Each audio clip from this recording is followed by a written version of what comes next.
Okay. I think we want to take the same approach with this at tea break as we did with the first one. So I said I would do a very quick introduction around what archaeological interest actually is. Um, and really just to recap from last month for those who weren't here, and very quickly for people who were, really this is speaking back to the significance based approach that's now part of mainly English and Welsh conservation. So it's trying to understand what we protect, and trying to understand what really matters about a heritage asset. And the planning policy in England sets out that significance derives from these heritage interests. So that significance is what really matters, and that can be from the archaeological interest, which is what we're looking at today, historic interest, which is what we looked at last time, and architectural and artistic values that we'll look at next time. Um, there's some fairly limited definition of these terms, but archaeological interest actually does have a definition, and it's also the one that probably we're most familiar with as archaeologists. So if we can move on, I said to be quite brief. This is the only slide I have, so um, really the first point was around that the introduction to Matthew Johnson's English houses, which has got a brilliant description of the difference between an architectural historian, a buildings archaeologist, and a folklorist, and what they would want to do to a house. And while I think there's a lot of stereotype in there, and there's quite a lot to unpack. It's this sense of trying to understand more and understand what's hidden and what we can't see immediately. And that, I think, is what really gets to the heart of the of archaeological interest. It's that potential for us to find out about the past.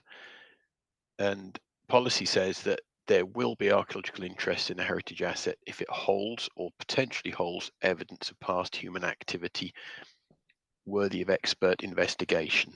And I think this is what sets out from historical interests, which have got a lot around what we already know, what we can see, what's manifest, whereas archaeological interest is very much about potential. It's things we don't know yet, and things that really aren't, to the right person, self-evident, things that are actually things that we need to look at, we need to analyze, we need to understand. And the potential to do that is its archaeological interest.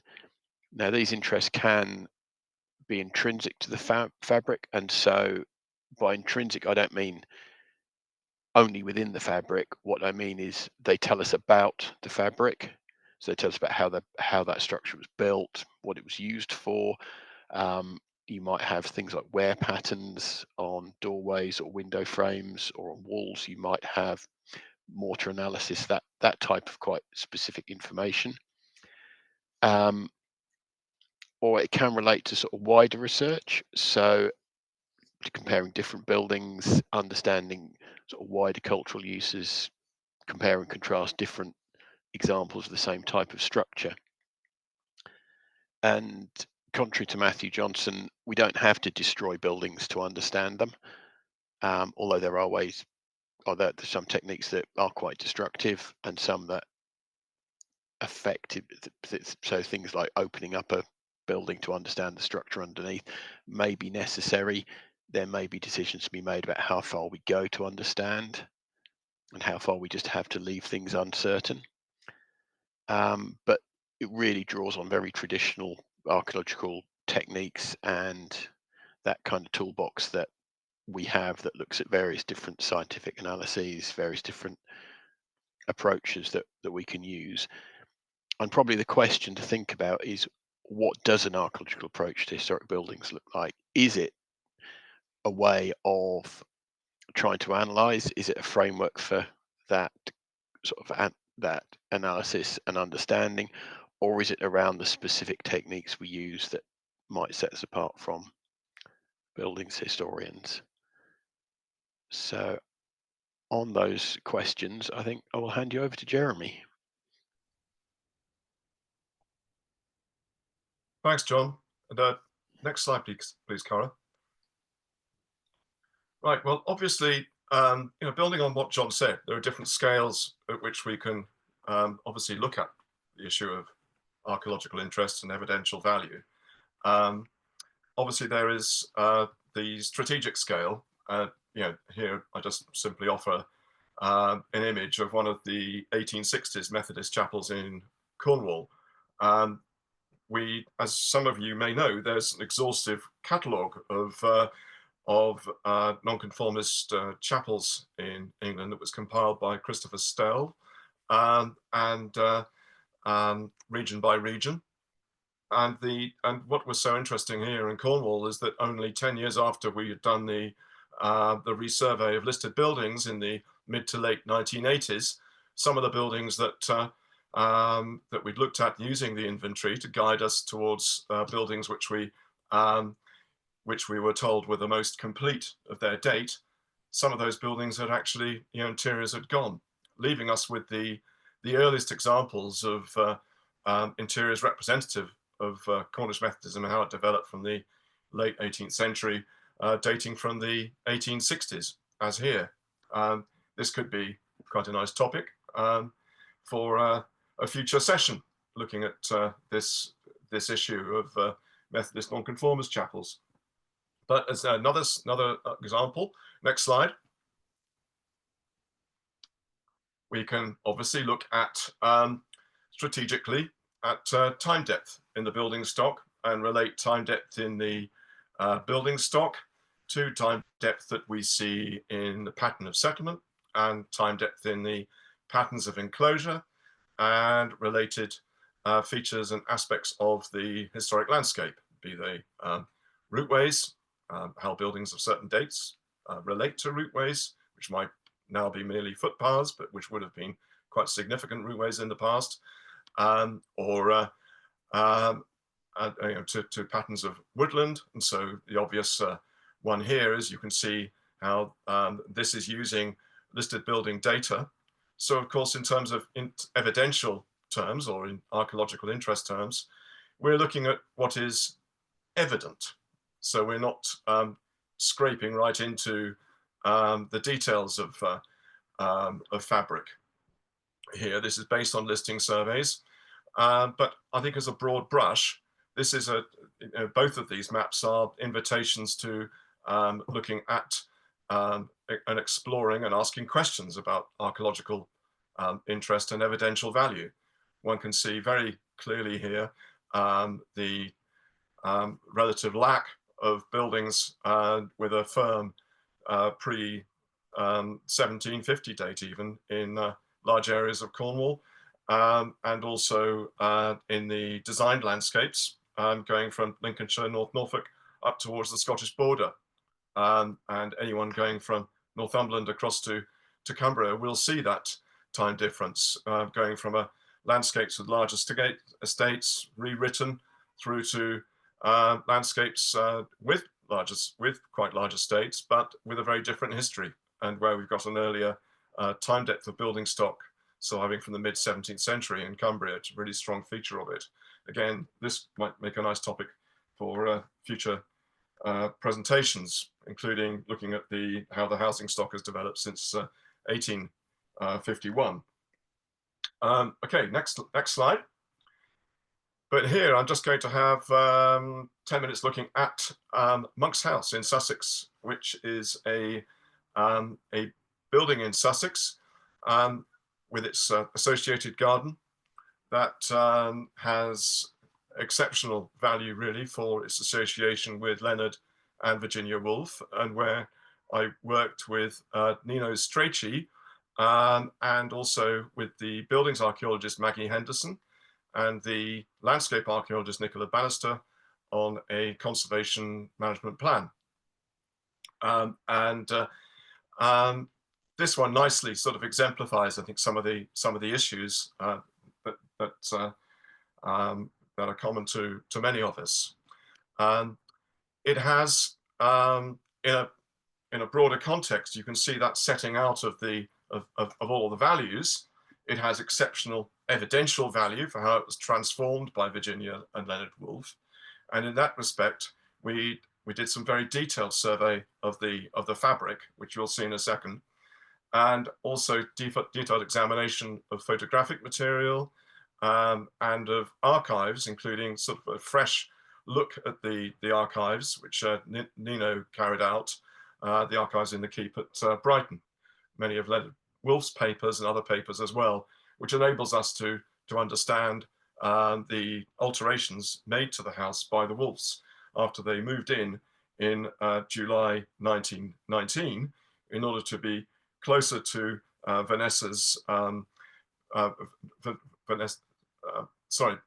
Virginia Woolf's sister, Vanessa Bell, who'd moved into nearby Charleston House in 1916 with Duncan Grant and his lover David Garnett.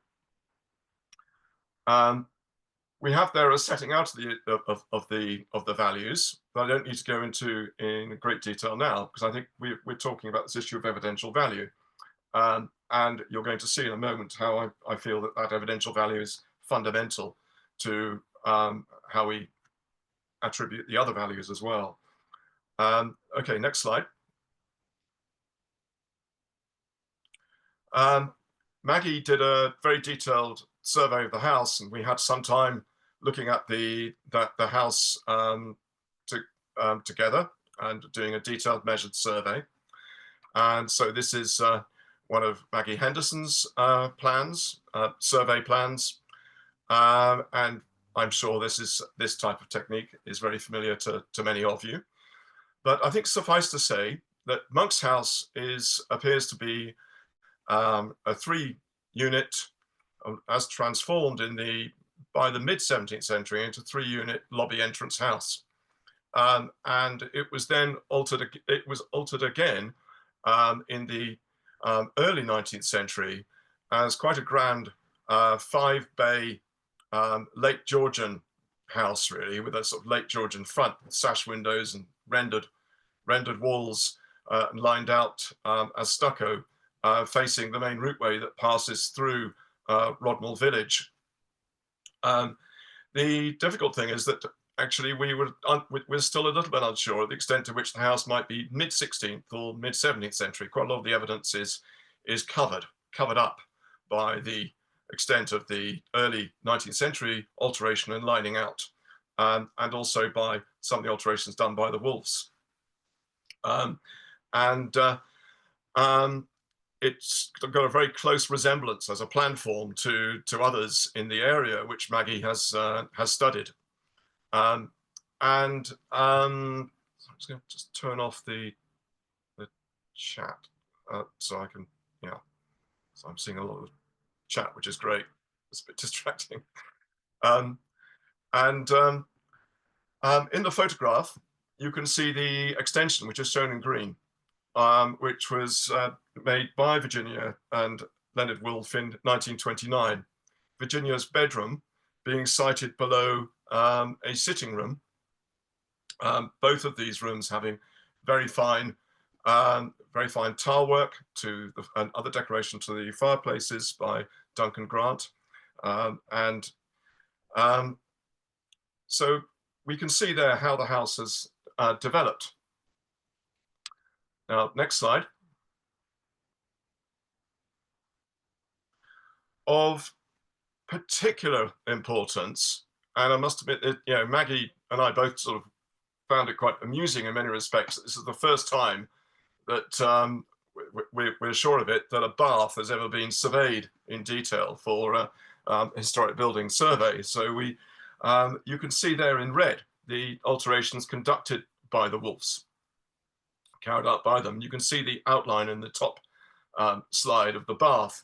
And we were able, through looking at the papers and looking at the fabric, to put together quite a detailed chronology of how the house had developed under the Woolfs, the alterations that were done, and relating that, as for example here, to Virginia Woolf's writing, her major works and events.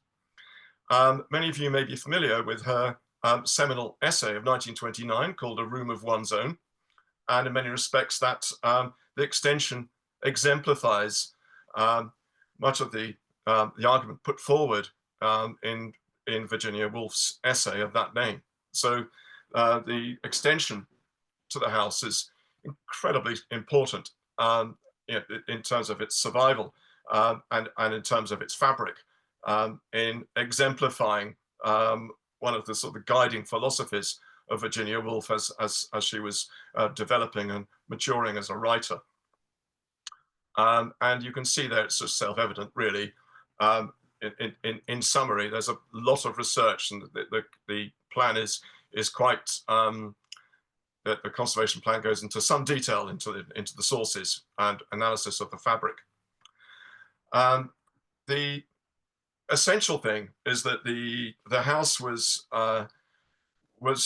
as described in an inventory of 1919, was a classics of late 19th century interior, incredibly crammed with furniture. And we can see the evidence of some of the late 19th century furniture in marks, for example, to the soffits of the beams. But the Woolfs stripped the interior, larger elements of their interior out. So you can see the top slide. If you look to the right, you can see a sort of dotted line that divides that single space in two.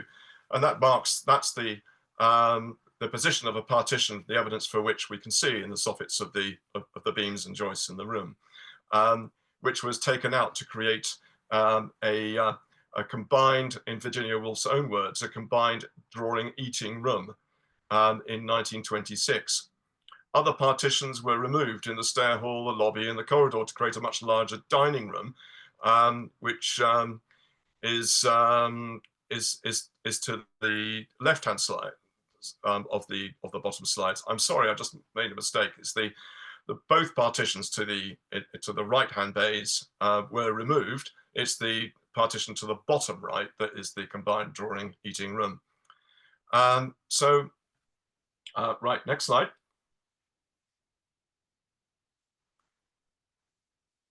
So in terms of coming towards the sort of a view, we felt that the evidential value is absolutely sort of integral and foundational. And we put together, this summarizes very much what is a much longer piece of work, obviously. But it's the evidential, aesthetic, and historical value, the archaeological value is foundational. So the Woolfs reconstructed the interior of Monk's House to reflect their personality and interest, forming a physical expression of Bloomsbury's radical approach to domesticity, and so providing a direct illustration of its historical as well as its aesthetic value.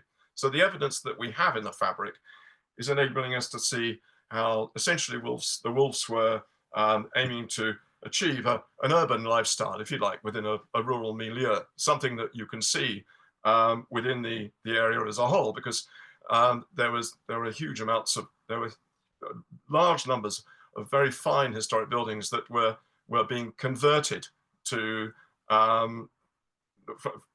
from farmhouses to domestic houses, Charleston being one, and John Maynard Keynes's house is next door to Charleston as well, another farmhouse transformed.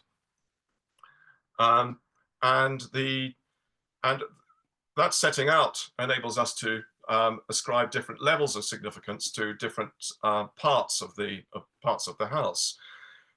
So you can see here the drawing and eating room, exceptional evidence for the use of the Woolfs as their large combined drawing eating room, significance as an open plan entertainment space for fulfilling Bloomsbury's modernist design principles, as well as providing a space for writing, conversation, and craft. The walls are likely to contain evidential records of the decorative schemes chosen by Virginia Woolf. We've got a lot of documentary evidence for Virginia doing her own painting and working with her sister, Vanessa, and selecting paint and applying paint to the walls as has been said earlier, in leaf green, rose pink, yellow, blue, and pomegranate. There's also archaeological interest, evidential value of how the room reveals the development of the house from the 17th century to 1919. When you go to the dining room and stair hall, we know that the walls are likely to contain, again, evidential value or archaeological interest relating to the development of the house from the 17th century through to 1919. And that's covered up by prefabricated boarding, an early example of sort of prefabricated boarding, probably using asbestos that was applied to the walls, which actually is partly now responsible for a damp issue that the National Trust have to cope with. So if we go to the next slide, here's a photograph of the drawing and eating room. And here is just a clip of a drawing which where we used Maggie's drawings to put together drawings that have identified each of the doors, each of the windows, and provided a more simplistic sort of interpretation of the interior of each of those rooms, as you can see here. Here's the room as opened out. You can see the pillar there that supports the beam, for which we've got evidence of the removal of the partition. And you can't quite see it in the photograph. You can see probably the soffit of some of the joists there, how they've been nicked by the insertion of large elements of mid-19th century furniture. If we go to the next slide, and that really is, you know, this understanding of how the house had developed is absolutely foundational to our analysis of the architectural interest. So you can see here the view from the kitchen end through to the combined drawing eating room, an open plan room, very much down to very much a manifestation of a modernist design principles, tearing down walls to remove divisions between the rooms and combining functions where possible. There is of course the very fine evidence for an architectural interest of the evidence for Duncan Grant's work in the house and Vanessa Bell's work in the house, particularly their design of the distinctively patterned fireplaces for the new rooms. Right, so the next one. And that in turn provides a framework for us to better understand the artistic interest. And one significant part of the conservation plan, which Nino led on and did the work upon, was the description of all of the all the collection items associated with the house and which were brought into the interior as it was opened out. So the opening out of the interior evidence for that, again, is important in providing a framework or a context for the art objects within, as you can see there in that image and in some of the text that you've got in front of you. So that sort of intertwining of archaeological interest and historic interest or evidential value and aesthetic value is fundamental to understanding the historical value, which is in turn the absolute foundation of what that makes this house of international significance without any doubt whatsoever. Without that association, it would be most certainly of regional significance, or again certainly of listable quality. It's only grade 2 listed, probably should be a lot more than that. So that provides a framework really for Patty's short presentation now on HMS Victory. Thank you. Thank you, Jeremy. My short talk will introduce our audience to the system that we use at HMS Victory to judge its significance. I'm sure that everybody is familiar with Victory. She is the oldest warship, wooden warship in dry dock in the world, only beaten by USS Constitution, who dates from 1797, and but she's afloat. We are in dry dock, and Victory was constructed in 1765, and as everyone knows, Victory was in the Battle of Trafalgar, and she won. Admiral Nelson the Battle of Trafalgar, and Nelson died on Victory. Victory is a heritage asset of huge significance, both at national and international level, and she is the only surviving example of the 18th century Georgian Navy, But she's not a historic building, and I'll go back to this in a little bit.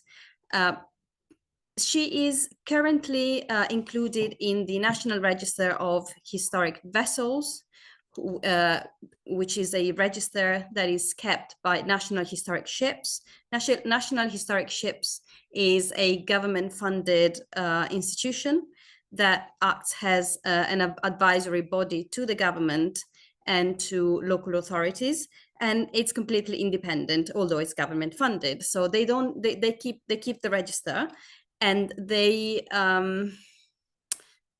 have drafted this system of significance assessment, which is similar to the Historic England system, but not quite the same. So Victory is part of the register. In her, the register comprises 1,500 ships, more or less, and Victory is part of a subcategory of the register, which is the National Historic Fleet, which comprises 200 ships of really high significance.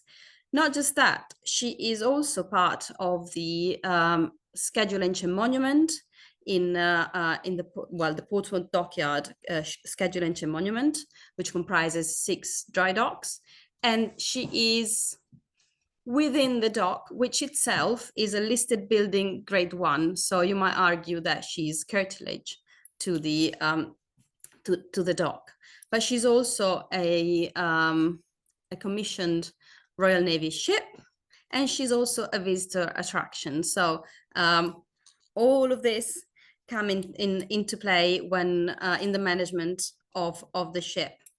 Next slide, please. So Victory is currently undergoing a conservation project, which is a 10 years conservation project, which is called the Big Repair. What we are aiming with the Big Repair is to fight the damage and the decay on the hull of Victory due to moisture, fungus, and pests, which are threatening the fabric. I mean, all the different phases of the fabric, because she is a great big puzzle of different phases, including fabric from the early phases and from the construction. So we have a team of 31 people working on different aspects of the conservation project.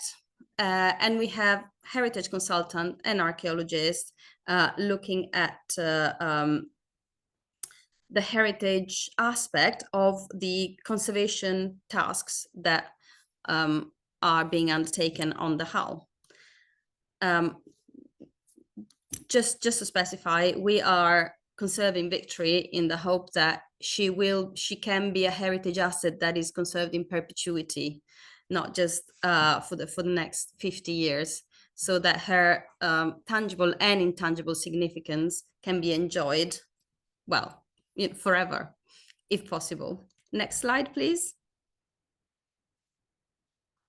So I apologize, I don't like slides without images, but this one had to be done this way. This is how Victory is being assessed at the moment. Well, not at the moment, sorry. This is how Victory is being assessed as part of her, in her role as being part of the National Historic Ships Register.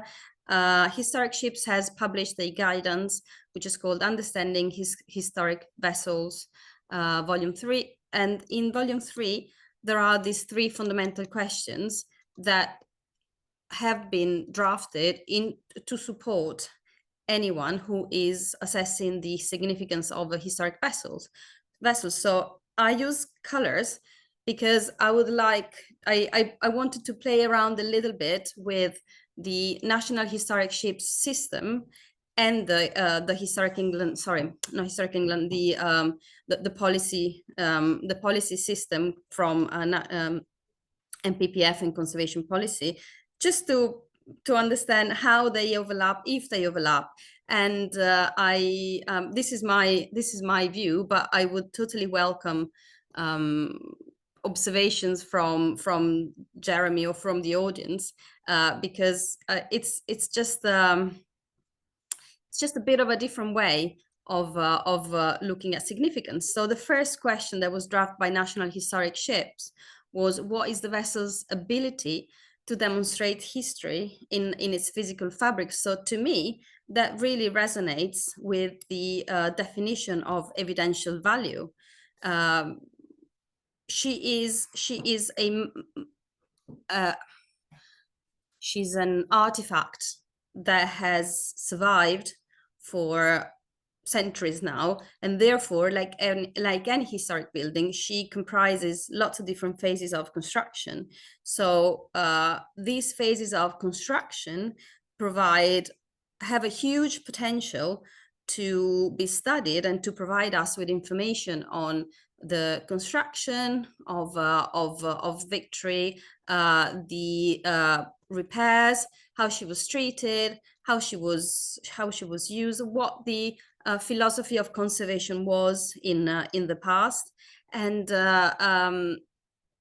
believe me, even though she has been opened up and repaired countless times, we're still uncovering new evidence that gives us the opportunity to study and enrich our knowledge of vessels, warships construction and maintenance and conservation. The second question that is included in the National Historic Ships guidance is, what are the vessels' associational links for which there is no physical evidence? And this is particularly strong for Victory, because so many relevant Royal Navy officers and people have been on Victory, have used Victory. She's been illustrated in countless paintings and other reproductions. There's a whole variety of associations that is not reflected necessarily in the fabric, but has a huge resonance both on the national level and international level. So to me, that is very interesting way of looking at her value and her interests. Lastly, the last question is, how does the vessel's shape and form combine and contribute to function? So very much, to me, this speaks of the architectural interest and the aesthetic value, because, as I said, she's a vessel, but also now she's in dry dock. She's not afloat anymore. She can be viewed as a historic building, and the ship has a specific form that was designed to impress the viewer, because quite opposite to the way warships are designed right now. Warships now are designed to disappear into the sea so that they can't be picked up. But Victory, on the contrary, was designed to be seen and to impress the viewer and to reflect the power of the Royal Navy and the power of Britain at the time. So she has really strong aesthetic value. And yeah, sorry, this chat is really confusing. And architectural interest that resonate with her kind of evocative qualities and the history of Britain at sea. So yeah, I'd be happy to take your views and take your observations on the system and how to best make use of it. Thank you.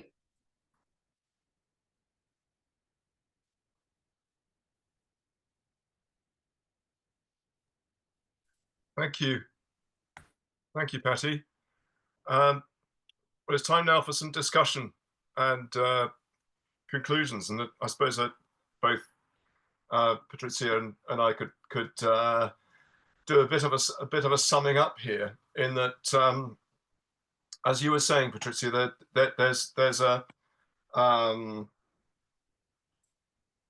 the actual evidence for the fabric has within it is foundational to understanding the other values and interests. So I'm thinking here what you just said about how the shape and form of Victory is fundamental to its function. And I think what is interesting there is that we can see there a link between how we might look at a house or a farmstead or anything else within the context of its historic landscape or townscape. And of course, here we're looking at a ship in the context of its seascape, that it's being designed to its beautiful lines in many respects, and its scale designed to actually impress. Yeah, to be seen. Yeah, is there anything else you want to? Yes.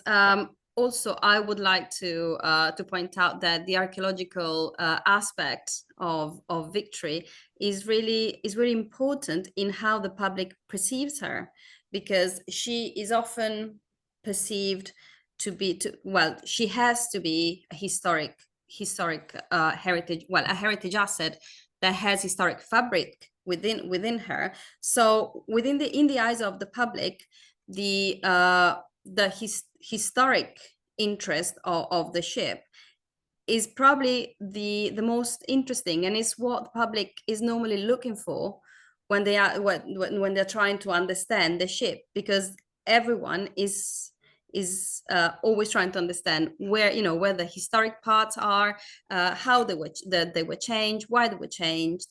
This is literally the first interest that the public has, is normally our visitors express. And it's kind of difficult to enhance this interest or value, because she has to be part of the visitor route. But we are also putting a lot of our data online. We are in the process of putting out there a lot of the research that we have been doing in the past years. So watch this space for more information on the archaeological value. And there's a point brought up by Martin Newman that actually touches on something that you said again, Patrizio, just thinking about the way the changes at Monk's House made by the Woolfs reflected the wider philosophy of Woolf's writing and the Bloomsbury Group, made me think of how intangible heritage is reflected in physical heritage assets. How can that be conveyed in an assessment of significance? Well, I know you posed the question, what are the vessels, associational links for which there is no physical evidence? And I think, yes, sometimes we do have something for which there is no physical evidence, direct physical evidence for the association. But without that physical evidence, we wouldn't be able to make that association. Yeah, but the association is still there. Yeah. We're also lucky, Jeremy, that we have an extensive archive that comes with Victory, and the archives contains a wealth of information that helps us understand her history and her uses and her associations. We're very lucky in that respect, that the documentary background is really strong. It's not like that for all our heritage assets, unfortunately. Yeah, as you know. And there's another comment by Martin Lowcock. These examples clearly have very high levels of significance. Yes, it is, I suppose, tempting to sort of put together talks relating to something that is fascinating and has huge elements of significance. It may be difficult to assign and articulate significance for examples where there may be very little known already, but there is still potential but no interpretative context. I would dare say, I think a nice example in that respect, in answer to Martin's question, is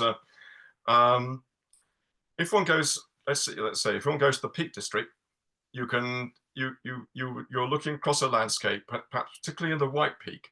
A lot of the White Peak was really redesigned post 1750s, certainly post 1680s, 1690s.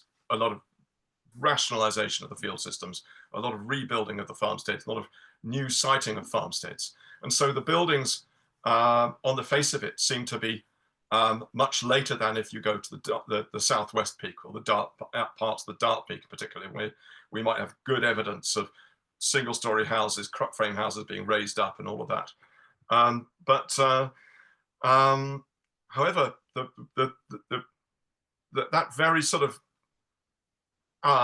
obvious sort of absence of earlier evidence has a question within it, which is that a detailed survey of fabric, perhaps in a historical settlement area, should be trying to identify perhaps the very fragmentary evidence for earlier fabric that is apparently swept away.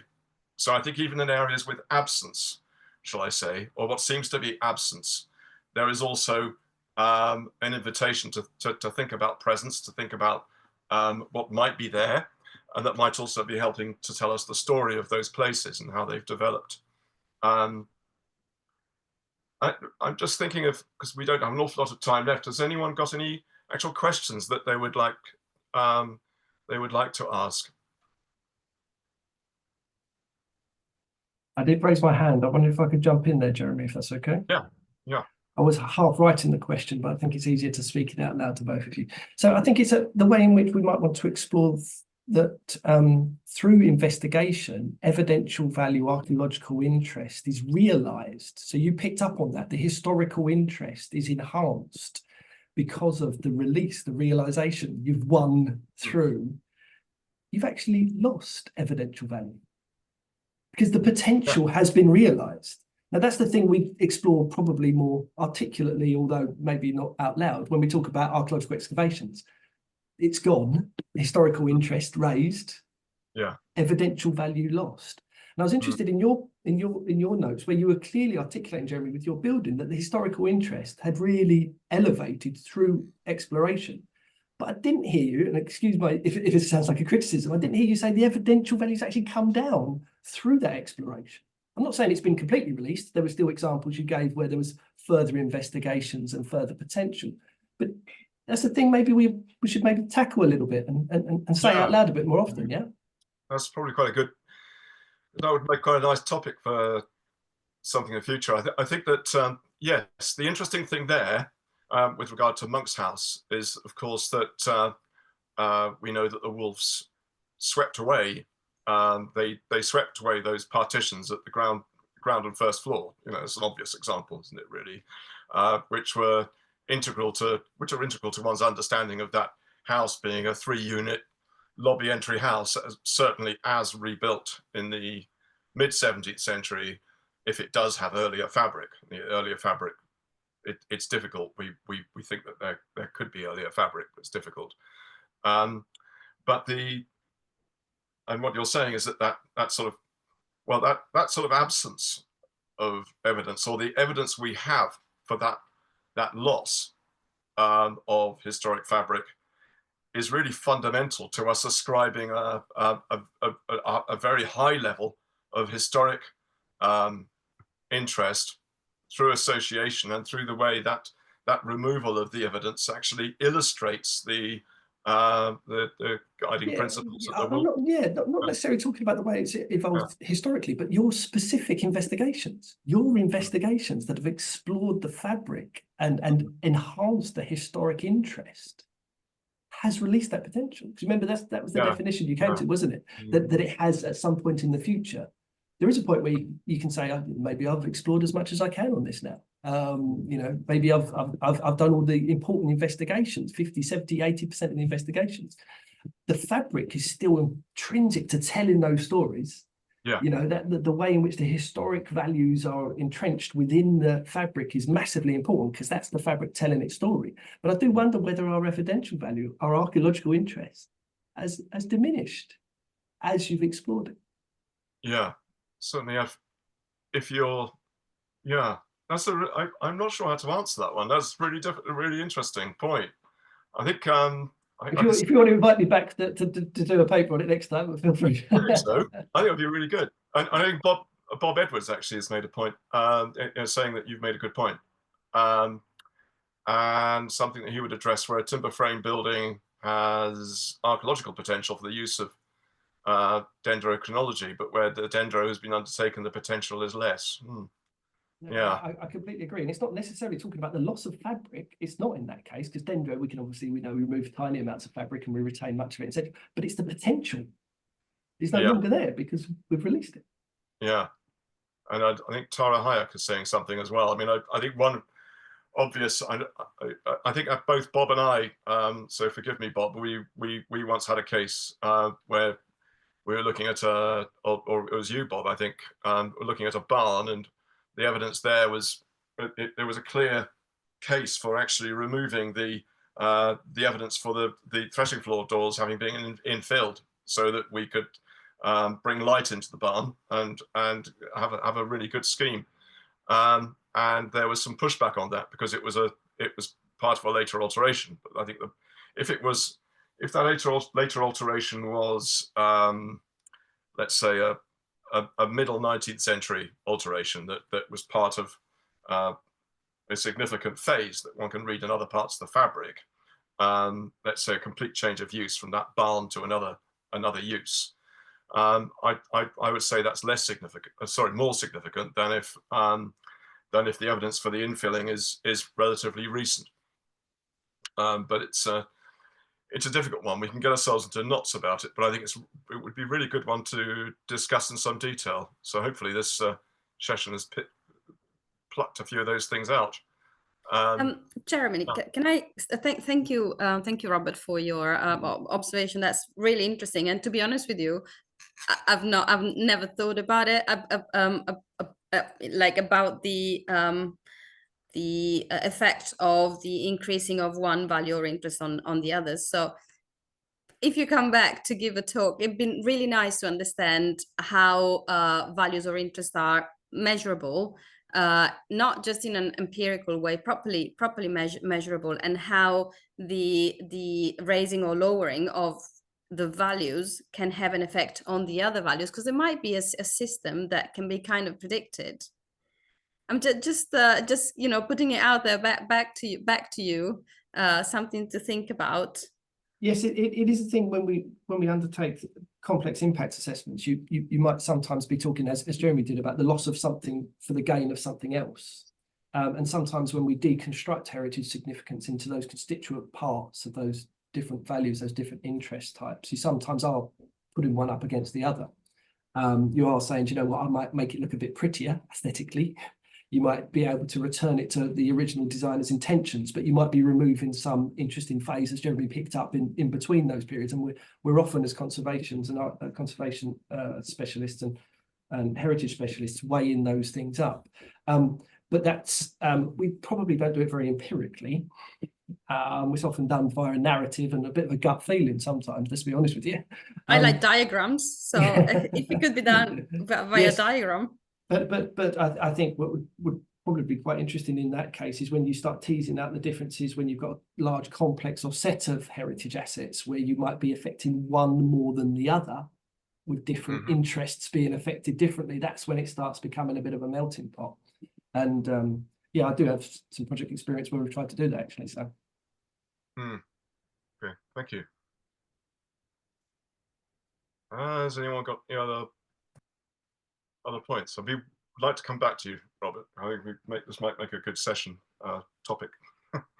and it raises, I think Tara raises that sort of philosophical issue. You know, do we, we have the evidence for alteration, and people might want to remove that evidence to realize the potential of a building in other ways. Jeremy, Naomi Field has her hand up with a question. Yes. Naomi Field has her hand up with a question. Naomi. Sorry, trying to unmute. Hello. I think the separation of archaeological and historical approaches to buildings is a bit artificial, and it's a problem we come across all the time, because archaeologists in any event are much more used to destroying the evidence in order to understand a site. And maybe it's justifiable because usually we're working on sites where the evidence would be destroyed by the development. But I've come across a number of examples where buildings seem to be a problem when it comes to local planning authorities, where the conservation officer sees the building in a completely different way to the way a building's archaeologist might. And sometimes you end up with planning conditions that literally fall between two stools. Either there's an archaeological condition, or there might be a condition to do with the recording of the building, and there doesn't seem to be any integration. I wonder whether this might be a topic for future discussion about how we can approach a more integrated understanding of what we're looking at. Because clearly, in recording a building in some archaeological detail, we end up contributing to an historical understanding of what that building was for and how it was used.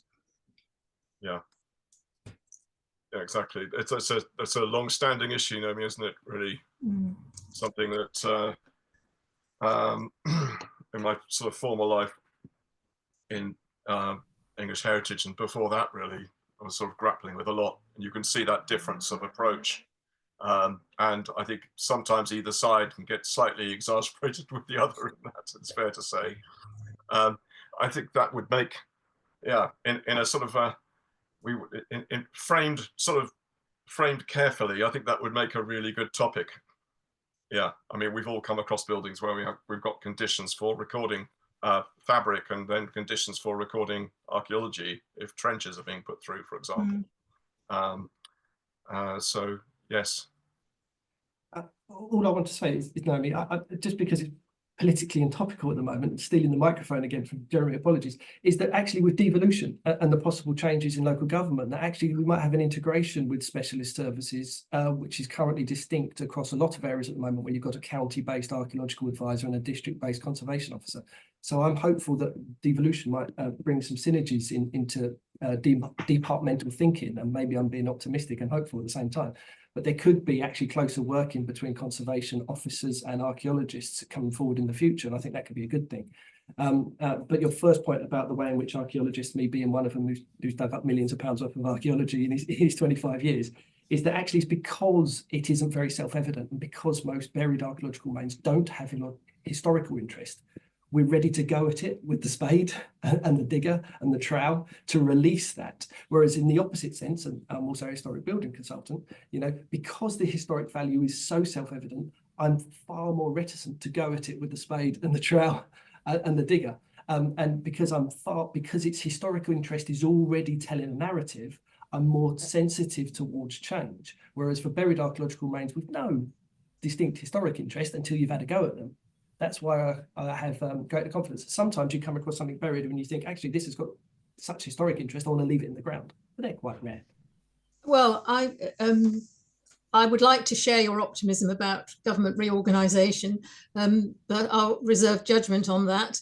I think we'll lose a lot of very skilled people in the process. There will be fewer jobs, not more. And secondly, as far as historic evidence being self-evident in buildings, I think it's only when you start to really examine the fabric that it becomes more apparent. So it's not always evident. And I think actually some of the examples today have shown how it's only with much more detailed analysis that you release this information. Yeah, as is the case of an example at Monk's House, so that would be say the early 1920s lining introduced, which was done for practical reasons, to get around to prevent damp coming in, so that they could decorate the house and so forth. But that in itself has the seeds of a damp problem, which has been continuing as well. And there we might be saying, okay, for example, do we remove that partitioning in order to achieve a solution that's beneficial to the health of that building, but is also giving us an opportunity to explore some of the fabric behind to better understand whether that framing is mid-17th or mid-16th century. Yeah, there needs to be, I mean, we had similar debates in looking at the issues of the interaction of the historical and the natural environment, which is fundamental to the European landscape definition of landscape.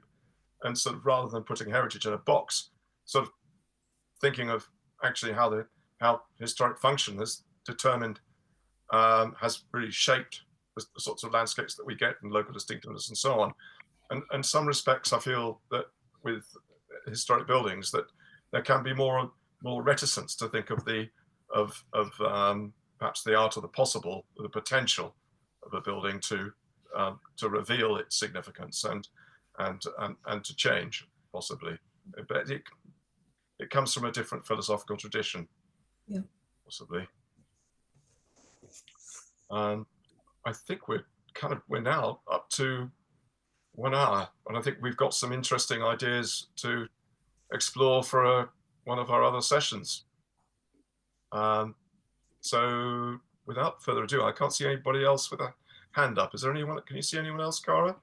Or no, I think you've done a fantastic job of working through a huge amount of questions and comments. grand. Well, that's very kind of you. And well, thanks very much, everyone, for taking part. And we've got some good chat here and some good things to think about that we will think about as the BAG committee. So enjoy the rest of the day, and thanks very much indeed for attending. Thank you. Cheers.